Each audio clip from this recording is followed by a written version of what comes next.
दोस्तों आज मैं आपको सुनाने जा रहा हूं एक ऐसे सन्यासी की कहानी जिसने माफियाओं से भरे उत्तर प्रदेश को सुधारने की कसम खा रखी है। ये कहानी है दोस्तों योगी आदित्यनाथ जी की, एक साधु, एक नेता और एक हीरो की। उत्तराखंड के छोटे से गांव पंचुर में 1972 में जन्म हुआ अजय सिंह बिष्ट का बचपन से ही तेज दिमाग, निडर बोलने वाला लड़का बड़े होते होते पढ़ाई छोड़कर गोरखपुर के मठ पहुंच गया। यहीं से इस लड़के का जीवन बदलता है और ये लड़का बन जाता है अजय बिष्ट से योगी आदित्यनाथ। योगी आदित्यनाथ महंत अवैधनाथ के शिष्य बने और फिर 1998 में मात्र 26 साल की उम्र में गोरखपुर के सांसद भी बने। इतनी कम उम्र में दिल्ली की राजनीति तक पहुंच जाना बहुत बड़ी बात थी और धीरे धीरे ये युवाओं के हीरो भी बनते गए। लेकिन आप सब जानते हैं कि किसी हीरो की राह आसान तो नहीं होती है। योगी आदित्यनाथ जी के साथ भी बिल्कुल कुछ ऐसा ही हुआ। योगी आदित्यनाथ पर कई बड़े आरोप लगाए गए।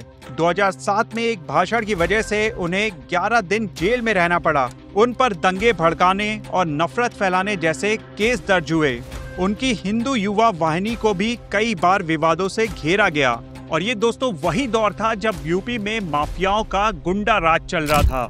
अतीक अहमद, मुख्तार अंसारी, विकास दुबे जैसे नामों को सुनते ही लोगों के दिलों में डर बैठ जाता था।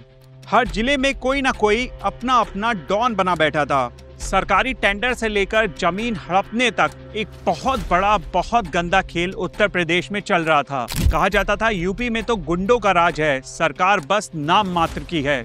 2017 में बीजेपी की बड़ी जीत के बाद योगी आदित्यनाथ जी को उत्तर प्रदेश का मुख्यमंत्री बना दिया गया और यहीं से उत्तर प्रदेश की कायापलट शुरू हो जाती है। अब जिम्मेदारी थी एक ऐसा प्रदेश संभालने की जिसे लोग गुंडा राज कहते थे और तभी शुरू हुई बाबा की सफाई। योगी आदित्यनाथ ने मुख्यमंत्री बनते ही ऐलान किया जीरो टॉलरेंस नीति का, यानी कि अपराध और अपराधियों के प्रति जीरो टॉलरेंस की नीति का इस्तेमाल किया जाएगा। फिर क्या था, अतीक अहमद जेल गया, उसका बेटा असद एनकाउंटर में ढेर हुआ, मुख्तार अंसारी पर कार्रवाई की गई, विकास दुबे की गाड़ी पलटी, अवैध मकान और माफियाओं की इमारतों पर बुलडोजर चलने लगे और लोग देखते ही देखते कहने लगे आ गया बुलडोजर बाबा। उत्तर प्रदेश में पिछले कई सालों से सिर्फ गुंडों पर ही नहीं बल्कि विकास पर भी काम किया गया है। पिछले 70 साल में सिर्फ एक एक्सप्रेसवे बना था, लेकिन योगी आदित्यनाथ जी ने 6 साल में 13 एक्सप्रेसवे बनवा दिए। ओडीओपी योजना से हर जिले के कारीगरों को पहचान मिली। Airport, metro, film city, UP अब बैकवर्ड स्टेट से प्रोग्रेसिव स्टेट बनता दिखा। अब दोस्तों एक सवाल मैं आपसे पूछना चाहता हूँ, योगी आदित्यनाथ जी एक हीरो हैं या फिर एक विवादित नायक? कुछ लोग कहते हैं कि उन्होंने यूपी में गुंडा राज मिटा दिया है, तो कुछ लोग कहते हैं कि उनकी भाषा और नीतियां ज्यादा सख्त हैं। लेकिन एक बात दोस्तों बिल्कुल सच है कि योगी आदित्यनाथ जी ने उत्तर प्रदेश की राजनीति की कहानी बिल्कुल बदल दी है।